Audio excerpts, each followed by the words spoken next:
Okay, as I do my video, I didn't actually have like a real old style clothespin, so I'm just gonna use this to represent it. So, just imagine.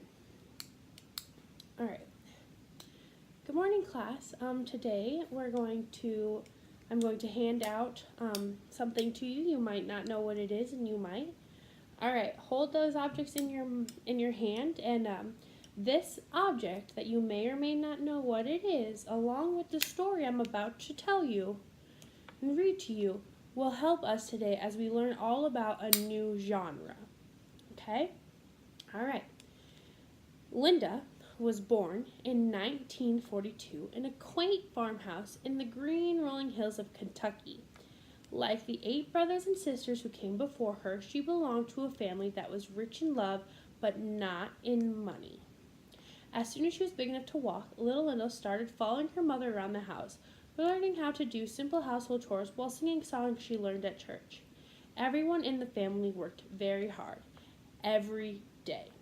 Linda and her brothers and sisters still found time for fun, though, and often combined their chores with games and fun activities using make believe. Since they had no clothes dryer, the clean laundry had to be hung on a rope line that stretched between 2 posts in the backyard.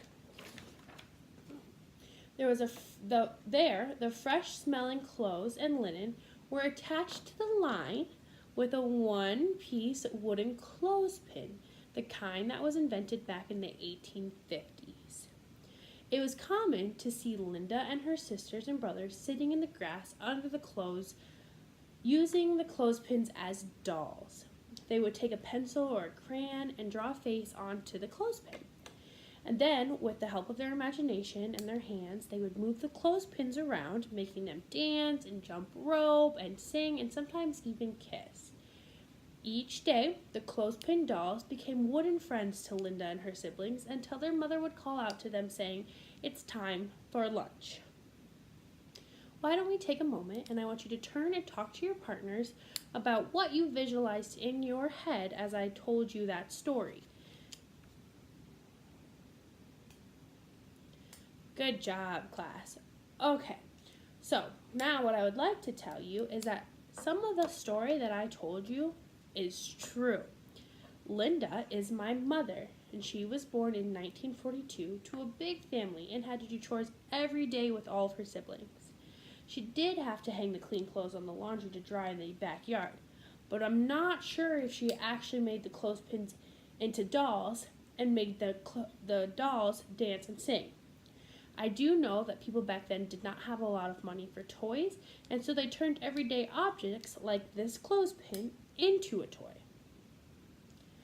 As I told you the story, I knew that some of the stuff was true, but there were some things I wasn't sure about, so I made them up in my head, and I combined them together to make the story. I have done some research on the internet to learn more about the clothespin dolls and to see some photographs of the different kinds. But ultimately, my story mixes nonfiction, the parts that are true, the parts about my mom, and fiction, the parts that I made up in my head and added to the story. All right, now I want you to watch. Here's our clothespin.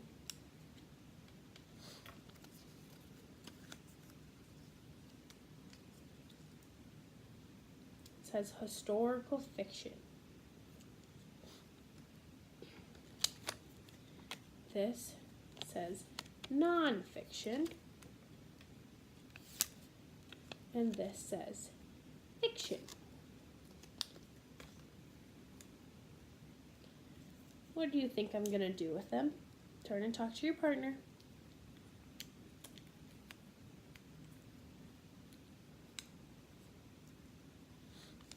Okay, I'm going to take fiction and nonfiction.